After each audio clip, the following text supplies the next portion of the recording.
Hello नमस्ते, आप सभी का स्वागत है सपनों सी दुनिया में। एक बार फिर से मैं नई डरावनी कहानी के साथ आप सभी के सामने उपस्थित हूँ। जो लोग मेरे चैनल पर नए हैं वो चैनल को सब्सक्राइब कर ले और कहानी को शुरू से लेकर अंत तक अवश्य ही देखें, क्योंकि कहानी बहुत ही डरावनी होने वाली है दोस्तों। तो चलिए कहानी की शुरुआत करते हैं। हम आपको हाईवे वाला भूतिया ढाबा की कहानी सुनाने वाले हैं। कैसे भूतिया ढाबा बना लोगों की मौत का घर। रात में जाने वाला हर इंसान बनता था भूतों का शिकार। एक दिन सुरेश देर रात वीरान सड़क से गुजर रहा था। आज उसने ऑफिस में कुछ नहीं खाया था और भूखे पेट ही घर की ओर निकल पड़ा। कुछ घंटे गाड़ी चलाने के बाद उसे जोर की भूख लगने लगी। कुछ और दूर चलने के बाद अब सुरेश की हालत और ज़्यादा खराब होने लगी। बहुत तेज भूख के कारण अब तो उसकी आंखें सिर्फ खाना ही तलाश रही थी। अब तो उसे गाड़ी चलाने के लिए ध्यान लगाने में भी मुश्किल होने लगी थी। फिर उसने गूगल मैप खोला और होटल ढाबा सब खोज लिया, मगर 15 किलोमीटर से पहले कुछ भी नहीं दिख रहा था। तब उसने फिर से हिम्मत बांधी और गाड़ी को फुल स्पीड में चलाने लगा। कुछ देर बाद कहीं जाकर एक ढाबा दिखाई दिया। ढाबा देखते ही उसकी जान में जान आई। ढाबे पर पहुंचते ही ढाबे का मालिक बोला, आइए आइए साहब, बताइए क्या खाएंगे? मटर पनीर, छोले भटूरे, दाल चावल, पूरी कचौरी या मस्त लस्सी लेकर आऊं? सुरेश भाई साहब, जो भी अच्छा खाना बना हो दे दो। ढाबा मालिक नौकर को खाना परोसने को कहता है। नौकर खाना लेकर सुरेश के सामने खाना रखकर जाने लगा। तभी सुरेश ने उसे आवाज़ दी, भाई पानी भी रख जाना यार। तभी वेटर पीछे मुड़कर गर्दन पूरी उल्टी घुमाकर कहता है, ठीक है साहब। तभी सुरेश ने चारों तरफ नज़र घुमाई। ढाबा पूरा खाली है, सिर्फ मालिक और नौकर है। वहाँ टेबल एकदम गंदी कमरे में भी मकड़ियों के जालों ने कब्जा कर रखा था।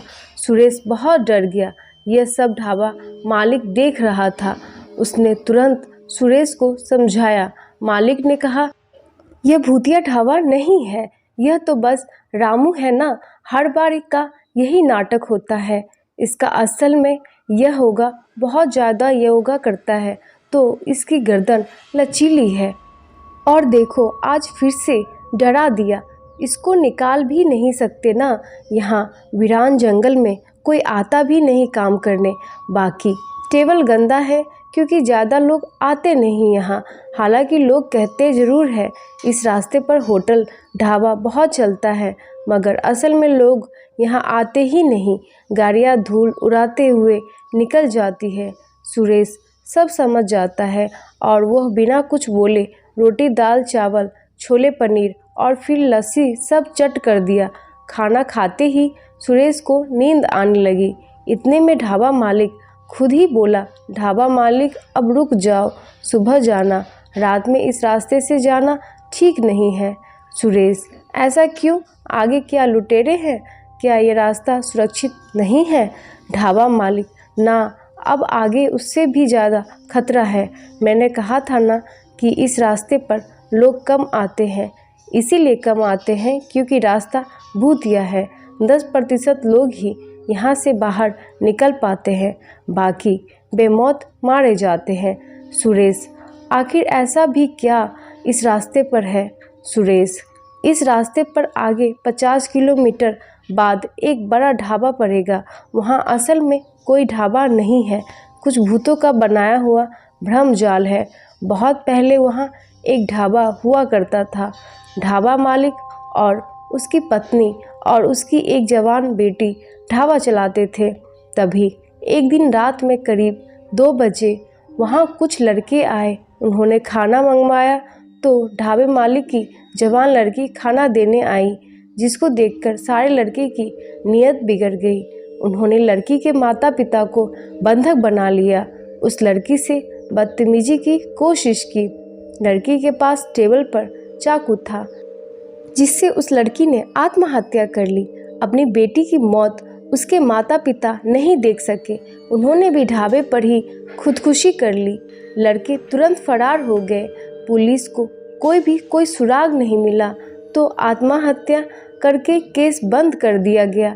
तब से आज तक उस रोज़ लड़की और उसके माता पिता उन लड़कों का इंतज़ार कर रहे हैं और हर लड़के को रोककर ढाबे में ले जाते हैं और उन्हें वही उसी चाकू से मार देते हैं, ढाबे के पीछे वाले कुएं में डाल देते हैं। कहानी सुनते सुनते सुरेश को नींद आ गई और वही टेबल पर ही सो गया था। मालिक भी रजाई लेकर वहीं उसके बगल में आकर सो गया था। सुबह सुरेश ने नाश्ता किया और निकल गया। वो जाते जाते सोच रहा था, मुझे अचानक नींद कैसे आ गई? मैं तो सिर्फ ढाबे के मालिक की बात सुन रहा था। इतनी बोरिंग कहानी तो नहीं थी, कहीं कुछ गड़बड़ है, क्या पता खाने में कुछ मिलाया गया हो। फिर आगे जाकर देखा तो सच में ढाबा वीरान पड़े हैं। फिर एक रेलवे क्रॉसिंग आई, एक मालगाड़ी कोयला लेकर जा रही थी तो क्रॉसिंग बंद थी। सुरेश ने देखा कि वहाँ ट्रैक्टर और ट्रक के टायरों के निशान सड़क के बाहर क्रॉसिंग के अगल बगल थे। ऐसा लग रहा था कि यहाँ रोज ट्रैक्टर और ट्रक बाहर आकर खड़े रहते हैं और वहाँ की ज़मीन एकदम काली थी। उसे लगा कैसे कोयला यहाँ लदा और उतारा जाता है। उसके दिमाग में सवालों का तूफान आ रहा था। आखिरकार उसका दिमाग भी पत्रकार वाला था। उसने सब कुछ जानने की ठान ली। अगली रात उसी रास्ते से वापस आने लगा। वापसी में जब उसी तरह का एक ढाबा उस तरफ था जो क्रॉसिंग के लगभग 40 से 45 किलोमीटर दूर था। सुरेश वहां गया और बिना कुछ खाए पिए महज रास्ता पूछकर निकलने लगा तो ढाबे के मालिक ने भी वही कहानी सुनाई और सुरेश को रोकने की कोशिश की। बेटा, बड़ों की बात मानो, ये रास्ता रात में जाने लायक नहीं है। रास्ते में भूतिया ढाबा है जो ज़बरदस्ती तुम्हें खींच ले जाएंगे और फिर तुम कभी वापस नहीं आओगे। सुरेश, चाचा जी, मैं नहीं रुक सकता। मेरी माँ की तबीयत ठीक नहीं है और माँ के लिए तो मैं सबको भूत बना सकता हूँ और ज़रूरत पड़ने पर भूत से भी लड़ सकता हूँ। इतना कहकर सुरेश अपनी कार से आगे निकल गया। 10 किलोमीटर ही चला होगा कि रास्ते में खून के निशान मिलने लगे, जिसमें एक पैर आगे की तरफ जा रहा था और एक उल्टा था।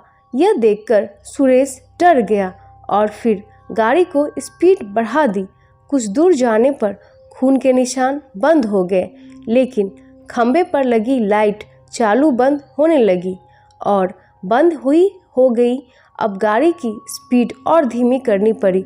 अचानक रास्ते में बैरिकेड आ गए जिस पर लिखा था, आगे सड़क पर काम चल रहा है, कृपया यहाँ से मार्ग बदले।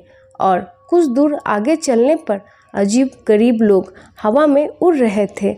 उनके हाथों में हल और सड़क में काम आने वाले औजार थे, जिसके बाद सुरेश को लगा कि शायद उसे ढाबा मालिक के बात मान लेनी चाहिए थी। सुरेश ने गाड़ी पीछे की, लेकिन सुरेश को लगा जैसे किसी ने उसकी गाड़ी पकड़ ली हो। उसने गाड़ी और स्पीड से चलानी शुरू कर दी। 10 से 12 किलोमीटर बाद उसने बगल में ढाबा देखा। काफ़ी चहल पहल थी, वहाँ बहुत सारे लोग थे। ऐसा लग रहा था कि यह भूतिया ढाबा होगा। सुरेश ने गाड़ी रोकी और वहाँ ढाबे में गया। उसके अंदर जाते ही तुरंत ही दरवाज़ा अपने आप बंद हो गया। बत्ती बंद हो गई। किसी ने फ़ोन टॉर्च ऑन किया और फिर सुरेश ने जो देखा वो हैरान करने वाला था। सुरेश ने देखा कि कमरे में बहुत सारे लोग उड़ रहे हैं। सुरेश ने देखा कि कमरे में बहुत सारे लोग उड़ रहे हैं। उसके केंद्र में एक लड़की और उसके माता पिता हैं और आसपास कुछ लड़के हैं जिनको लड़की चाकू मार चुकी है। मगर यह देखकर ना जाने सुरेश डरा क्यों नहीं। उसने मोबाइल में सब रिकॉर्ड करना चाहा, तभी पीछे से उसके सिर में किसी ने तेजी से मार दिया। वो बेहोश हो गया, मगर उससे पहले उसने मोबाइल में एक बटन दबा दिया और फिर बेहोश हो गया। आधे घंटे के अंदर वो पुलिस की बड़ी बड़ी गाड़ी आ गई। उन्होंने सुरेश को उठाया और एम्बुलेंस से हॉस्पिटल भेज दिया। वहाँ अपने टॉर्च लाइट से लोगों की खोज करने लग रहा था। ऊपर लोग अभी भी उड़ रहे थे और उनमें टॉर्च की लाइट आर पार हो रही थी। इतनी देर से किसी पुलिस वाले को लाइट बटन मिल गया। उसने तुरंत पुलिस लाइट चालू कर दी। सारे भूत गायब हो गए। कमरे के बीच में एक 3D प्रोजेक्टर पड़ा था। पुलिस ऑफिसर ने सब सील कर लिया और कमरे में खोजबीन करने पर ढाबा मालिक और उसके नौकर पकड़े गए। उनके पास से लाए हुए कंकाल और कुछ मुर्दों की खोपड़ियां भी बरामद हुई। पुलिस ने सभी को गिरफ्तार कर लिया। अगले दिन हॉस्पिटल में सुरेश को मीडिया वालों के कैमरे ने घेर रखा था। एक पत्रकार ने सवाल किया, पत्रकार सर, आपको कैसे पता चला कि भूतिया ढाबा के नाम पर स्कैम चल रहा है? आपने कैसे इसका पर्दाफाश किया? सुरेश, जब मैंने उस दिन वो मालगाड़ी देखी थी तभी मुझे समझ में आ गया था। फिर मैंने अपने मित्र रमेश से बोला, वो पुलिस में बड़ा ऑफिसर है। तब हमने मिलकर एक योजना बनाई जिसमें एक तरफ से वो अपनी टीम लेकर आ रहा था और दूसरी तरफ से मैंने अपने मोबाइल का लोकेशन ऑन किया था। मैं जहाँ जहाँ जा रहे थे सब कंट्रोल रूम में मॉनिटर किया जा रहा था। उधर से कोयला चोरी करते हुए रंगे हाथ पकड़े गए और यह लोग इतना चालाक है कि लोगों को पहले ही खाने में नींद की दवाई दे देते हैं और अगर कोई आ जाए तो प्रोजेक्टर लगाकर लोगों को डराते थे जिससे कोई बच नहीं पाता था। सुरेश को इस बहादुरी के लिए 1 लाख रुपए का इनाम दे देती है। तो दोस्तों, आप सभी को मेरा यह हॉरर स्टोरी कैसा लगा कमेंट करके बताएं और आप किस तरह कहानी को देखना सुनना पसंद करते हैं ये भी मुझे कमेंट के ज़रिए बताएं। मैं अवश्य ही आपके लिए कहानी लेकर के आऊँगी। और अपना ख्याल रखें और मिलते हैं ऐसी एक ड्रामनी कहानी के साथ। Thank you for watching.